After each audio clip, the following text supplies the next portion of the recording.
Candace Avalos is one of the most engaged citizen advocates in Portland. She was on the Charter Review Commission that successfully changed Portland city government. She's on the Police Accountability Board and chairs the Portland Citizens Review Committee. She's been an educator and a mentor at Portland State University, is now executive director of Verde, an environmental justice nonprofit. She's on numerous boards, including Street Roots, and ran for Portland City Council in 2020. That's just a short list of her accomplishments, for which she was recently awarded the World Arts Foundation Lifetime Achievement Changemaker Award. Candace Avalos, welcome to Eye on Northwest Politics. Thanks for having me. You call yourself a first-generation Black Tina. What does that mean? Yeah, so my family, my multiracial family, my mom crossed the border in the 70s with her family from Guatemala and went to Washington, D.C. So that's why I consider myself first generation. And then my African-American family from Southern Virginia is the other part of my identity. And adding a name to it like Black Tina was something I came up with in college because I didn't know how to identify myself and how I fit into my communities. And that has given me a sense of belonging. Where does this drive for civic engagement come from? It definitely comes from my family, especially coming from an immigrant family. We came to this country because we wanted a better life for the Avalos family. We wanted better opportunities. And so from a very young age, civic engagement has been part of our lives. I remember going to the polls when I was 7 years old with my mom, helping to pass out literature. And I got involved in student government, and that's really where I found my voice. As I got older and just realized the issues that were impacting my life, my family, my community, I wanted to get more involved in how I could make a difference. And you have made a difference. You were on the Charter Review Commission, and the campaign for changing Portland's form of government was successful. How do you think the changes will benefit the city of Portland and how it operates? It is a huge opportunity for efficiency of our government, for improving our governance systems, for improving our voting system so that more people can feel heard at the ballot box and more communities can be represented in City Hall. So it's a really big opportunity to move our city forward. Now we're looking at some of the agenda for that proposed new city government right now. The process of creating the 4 districts has just begun. So are you involved in that process? I'm involved as a community member for sure. I didn't apply for the commission. After 2 years on the Charter Commission, I needed a little bit of a break. But we are absolutely organizing on the outside to ensure that community voices are being heard. We feel really confident that this commission is going to accomplish that. Is this a big change in too short an amount of time? Absolutely not. It is a big change that is long overdue.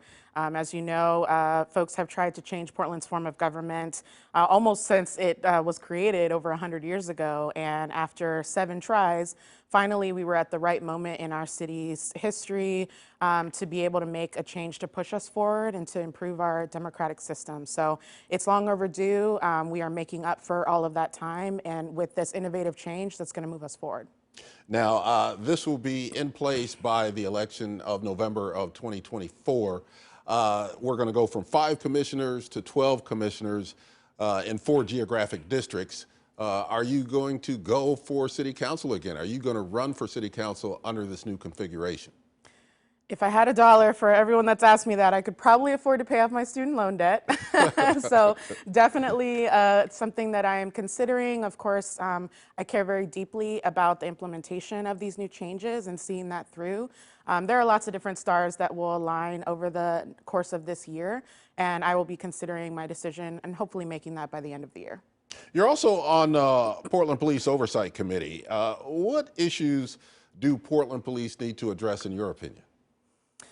Well, the list is long, but I do think that that level of community trust has continued to be broken. And as we saw in our city since 2020 and the racial justice uprising, there were a lot of missteps that our police did that just continued to make the problem greater as far as community mistrust with our institutions of policing. So, our job on the Citizen Review Committee, we're also an appeals board, so we oversee cases on police misconduct and make rulings on that. But also we work in the community to, talk to them. What is it that they want to see from their police force? What are the ways that policy can change, that culture can change?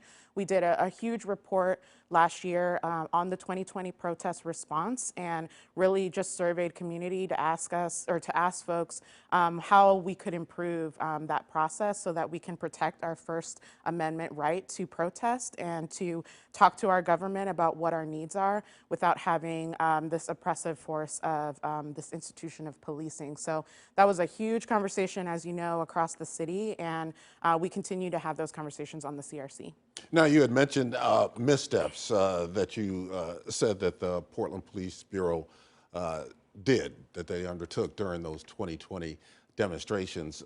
Give me an example of that. What do you think they might have done wrong during that time?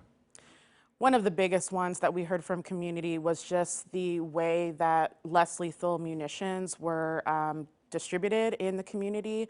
Folks who were unhoused, folks who were in neighboring apartments were feeling the immense effects of tear gas, for example. That was a big conversation at the time. And just the usage of things like rubber bullets indiscriminately across a crowd when folks are trying to, again, express their First Amendment rights. That was a huge misstep that, I think we have worked to address. The Police Bureau has been working to address, but there's a long way to go. So I think that was what took a big part of the conversation in 2020.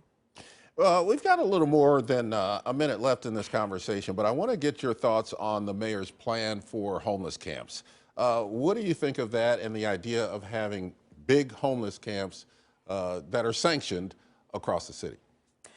I think that those closest to the problems are always closest to the solution. And there are not only lots of unhoused community members that I know I interact with as a board member of Street Roots, but also just lots of service providers that are saying it's not that communities don't want shelter. It's not that we don't want to create systems to give them opportunities to be safe and sheltered.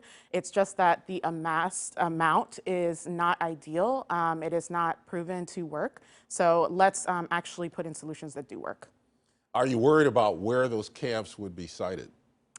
I'm not particularly worried. I think that we've got awesome service providers that can help make sure those camps are successful. I think us as community members really need to be open to our communities housing these folks. Thank you very much, Candace Avalos. We appreciate you joining us on Eye on Northwest Politics. Thank you.